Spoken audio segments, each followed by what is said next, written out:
Hi everybody, DJ Yokley with you for another player profile, and this one, a Lisbon player profile, brought to you by the good folks over at Greenwood Chevrolet in Austintown. We bring you last night's player of the game, Parker Henthorne, in a win over East Palestine, the Lady Blue Devils, third win of the season.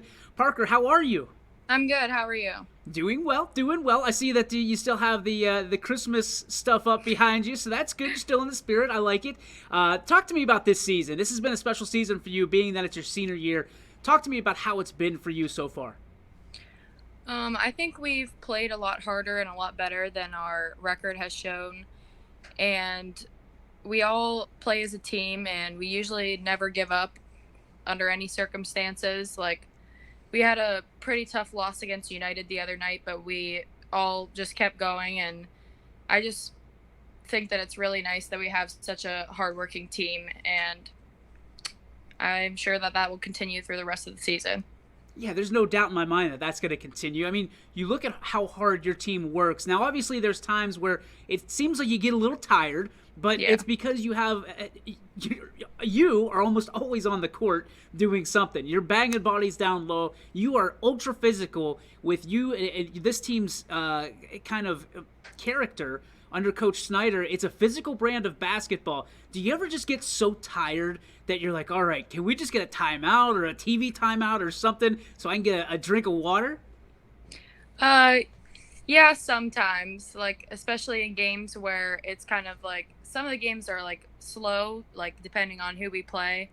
But other times I'm like, whenever someone's shooting free throws, I'll like walk over to the bench and grab my water real quick. But yeah, I know that whenever we are usually tired, then Snyder usually calls a timeout because he can tell that we're tired and just gets us like a 30-second break. So, It's interesting. I mean, watching you play basketball last night especially, watching you play such a physical style of basketball where you never know because there's a lot of times that the referees dictate the pace of the game and dictate the rhythm of the game with how many whistles you hear throughout.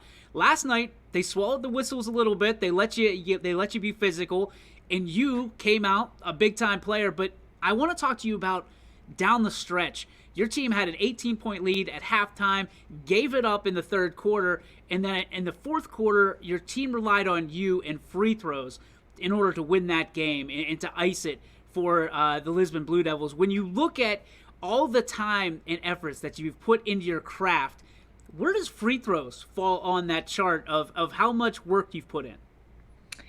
um, definitely at practice, like even before practice starts, I know that me and a couple of other my teammates, we always start with free throws. And um, honestly, like we're a pretty good free throw shooting team. I think it just comes down to like the mental of the free throw.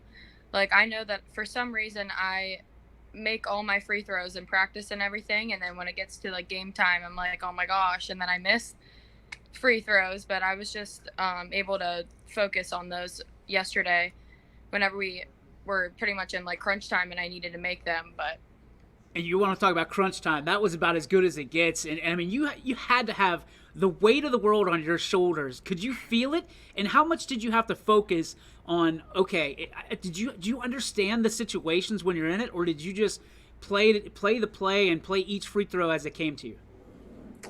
I whenever I shot those last two free throws, I was like, okay, Parker, literally just make the free throws. I was like, it's just Snyder and I always say to each other, oh, it's just free throws, because I like think too much about him sometimes. But then he was like, Parker, it's just free throws. I'm like, yep, it's just free throws. So we just put him in.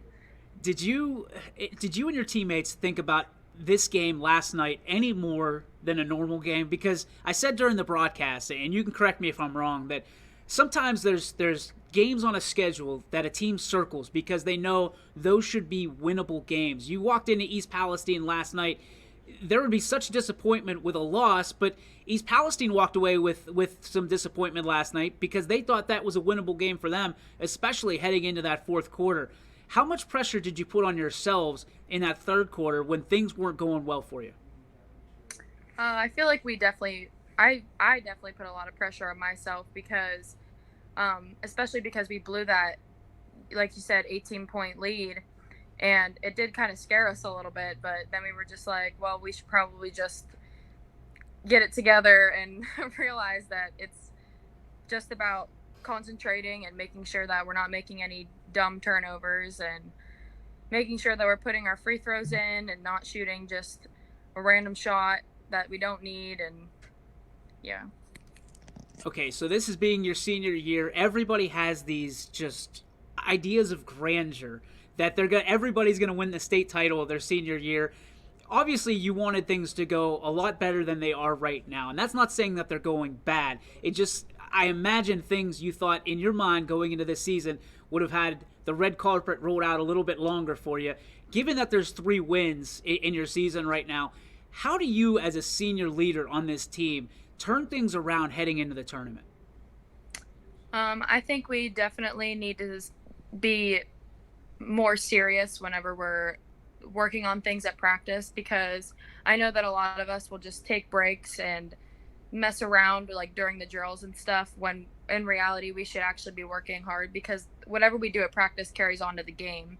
Like if you take breaks during practice, it's going to carry on to the game, and then that's why we blow a 18-point lead in the third quarter. Or if we aren't making sure that we're focusing when shooting free throws in practice, then we're not going to be able to focus and shoot free throws in the game. And I feel like if we all have a pretty good work ethic, I think, but if we just work a little bit harder, I feel like that it will be able to turn the season around, especially if we understand that we need to make sure that we like start working harder and everything. Okay, so as you turn the corner, obviously a lot left to be played out here for the regular season, but as you turn the corner into the playoff time, everybody's favorite time of year, because it's one and done, it's a new season, it's a new list of opportunities for you. How dangerous, if you were to practice harder and play harder the way you're talking about, how dangerous could this Lisbon team be? I think we could actually be like really good, like if everyone just focuses, because we have the underclassmen, especially like the sophomores that we have starting, and even the sophomores coming off the bench, they're like really good for their age, especially, and they're young, but I feel like a lot of them they're really good, but they just like panic whenever like the time comes that they actually need to like be in the game and like do things for us. And they do a lot of great things, and they're actually getting a lot better at just like having patience and like calming down whenever it gets to that point. But if they understand that, if they realize how good they are, and they realize how well like each and every one of us can play together, and then I feel like then that'll be like a pretty good team. This player profile brought to you by our friends over at Greenwood Chevrolet in Austintown, the player profile of Parker Henthorne for the Lisbon Blue Devils. Parker, let's talk about your teammates on and off the floor. Being that we'll talk a little basketball first. It took a while for you to get the leadership moniker, so to speak, of this team, because there were some great players of Lisbon past that you played with on the same floor.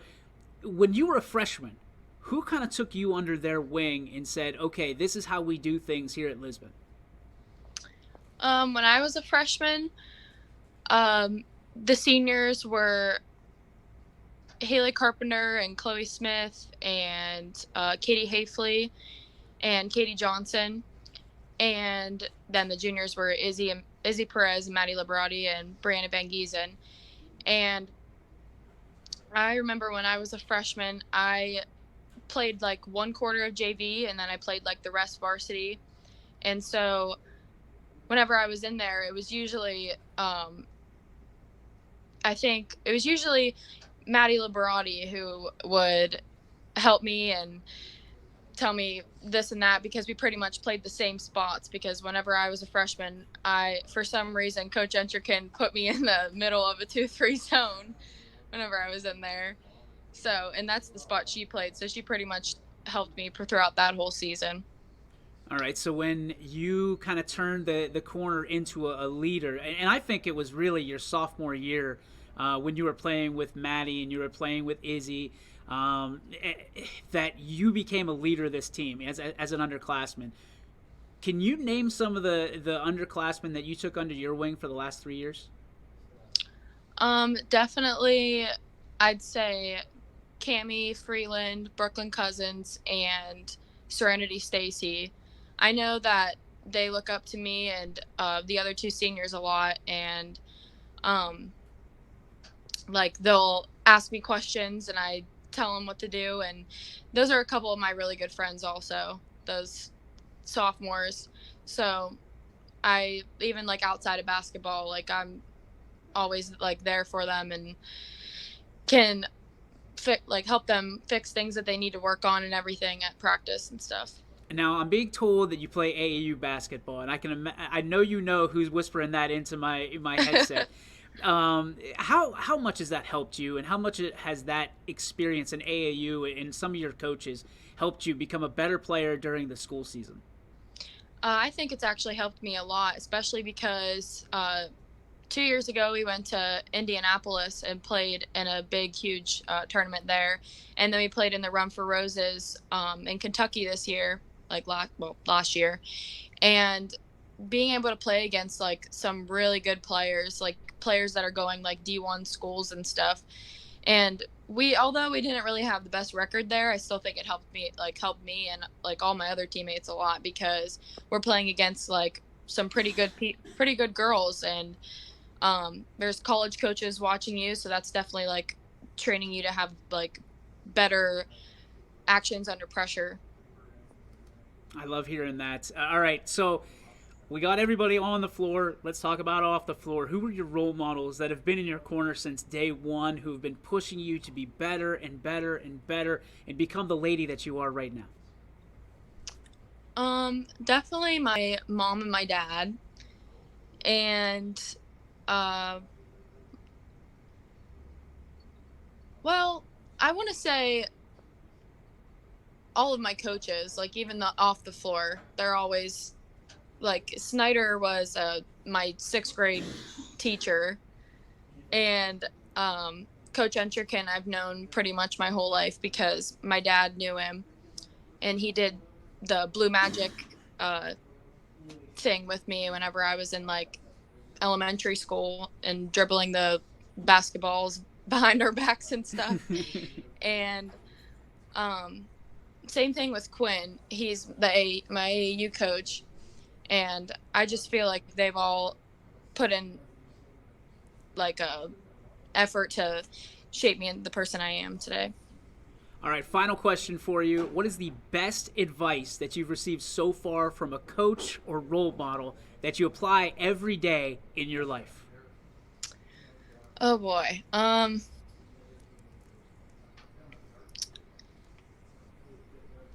Well, actually, almost every one of the people that I just mentioned have told me to just let it, like, if I make a mistake in whatever I'm doing, just let it go. And I know that I used to do this a lot where I would, like, let something, whether it was in basketball or whether it was just, like, in life at all, if I made a mistake, I would let that bother me for, like, the entire day or even, like, the week. But if I just let it go, then I don't have to be so bothered about it, and then it won't affect anything else.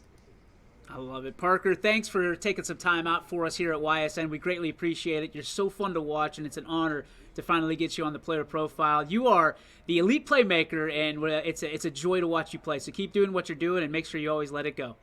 Thank you.